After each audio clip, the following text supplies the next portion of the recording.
दोस्तों, क्या अब जीरोधा सिर्फ नाम का जीरोधा रह जाएगा? क्या अब जल्द ही इसका जीरो ब्रोकरेज प्लान खत्म होने वाला है? क्या अब जीरोधा से शेयरों की खरीद और बिक्री महंगी हो जाएगी? जीरोधा ने खुद इसका संकेत दिया है। ये क्यों होने जा रहा है और आपके ऊपर इसका कितना असर पड़ेगा, आइए समझते हैं। जीरोधा के सीईओ नितिन कामत ने अपनी एक नोट में इशारा किया है कि जीरोधा अब शेयरों की डिलीवरी वाले सौदे पर ब्रोकरेज चार्ज लगा सकता है या फिर वो F&O सौदे पर ब्रोकरेज और बढ़ा सकता है या फिर दोनों बातें हो सकती हैं, यानी डिलीवरी वाले सौदे और F&O के सौदे महंगे हो सकते हैं। नितिन कामत का कहना है कि सेबी के नए आदेश के बाद जीरोधा को इस रास्ते पर जाना पड़ रहा है, लेकिन सेबी के नए आदेश में ऐसा क्या है जिसकी वजह से शेयरों में ट्रेडिंग हम लोगों के लिए महंगी होने जा रही है। 1 जुलाई 2024 को सेबी ने अपने सर्कुलर में कहा है कि स्टॉक एक्सचेंज सभी ब्रोकर से एक जैसा चार्ज लेंगे। ज़्यादा सौदा लाने वाले ब्रोकर को किसी तरह का डिस्काउंट नहीं दिया जाएगा। अभी तक स्टॉक एक्सचेंज ज़्यादा वॉल्यूम होने पर ब्रोकर को अच्छी खासी छूट दिया करते थे। अब सामने से देखने पर इसमें कोई बुराई नहीं है। वॉल्यूम ज़्यादा होने पर हर जगह छूट मिलती है, लेकिन सेबी को छोटे निवेशकों की चिंता हो रही थी और इसलिए उसने ये नया आदेश जारी किया है। दरअसल दोस्तों, पिछले कुछ दिनों में शेयर बाजार के F&O यानी फ्यूचर एंड ऑप्शन ट्रेडिंग में रिटेल निवेशकों की भागीदारी काफ़ी बढ़ गई है। इस तरह के सौदे काफ़ी रिस्की होते हैं, इसलिए रिटेल निवेशक बाजार की बड़ी गिरावट में बुरी तरह फंस सकते हैं। इनकी इसी भागीदारी को कम करने के लिए सेबी कई तरह के कदम उठा रहा है। इसी सिलसिले में सेबी F&O के सौदे पर लगाम लगाने की कोशिश कर रहा है।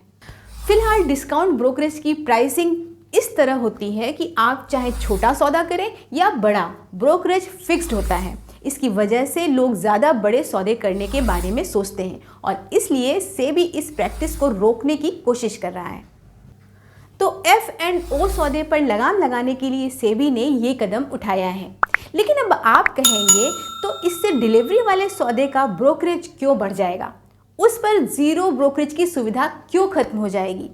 दोस्तों, इसके बारे में खुद नितिन कामत ने ही बताया है।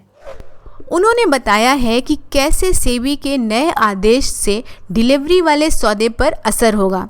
उन्होंने अपने पोस्ट में कहा है कि शेयर बाजार ब्रोकर्स के कुल लेन देन के आधार पर ट्रांजैक्शन फीस लेते हैं।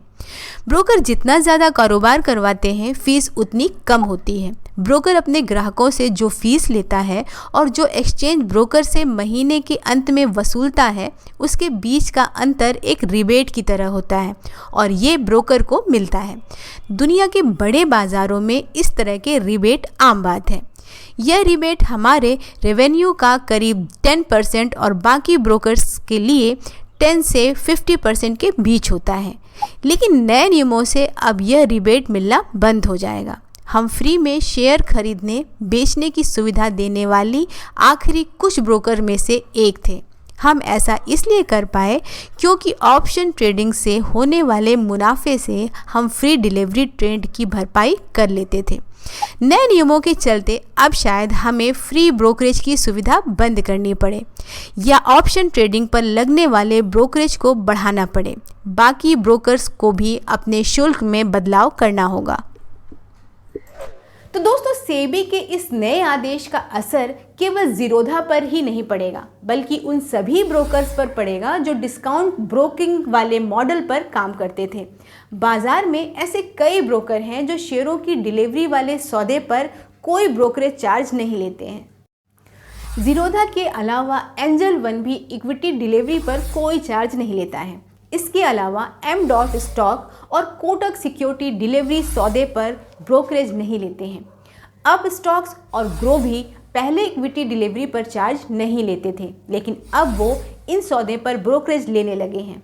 ऐसे में अब वो दिन दूर नहीं है दोस्तों जब जीरोधा और एंजल वन भी डिलीवरी वाले सौदे पर ब्रोकरेज लेने लगेंगे। इसके अलावा F&O सौदे का ब्रोकरेज भी अब बढ़ेगा। खासकर उन लोगों को अब ज़्यादा नुकसान होगा जो 20 रुपये के फ्लैट रेट पर काफ़ी बड़े सौदे कर लेते थे। सेबी के नियम के बाद अब ऐसे फ्लैट रेट वाले ब्रोकरेज मॉडल भी खत्म हो सकते हैं। ऐसे में क्या आप ट्रेडिशनल ब्रोकर के पास वापस जाने की सोच रहे हैं? हमें कमेंट करके ज़रूर बताइएगा। दोस्तों, अगर आपको हमारी ये अपडेट अच्छी लगी हो तो अपने दोस्तों और रिश्तेदारों के साथ शेयर करें और वीडियो को लाइक और चैनल को सब्सक्राइब करना ना भूलें।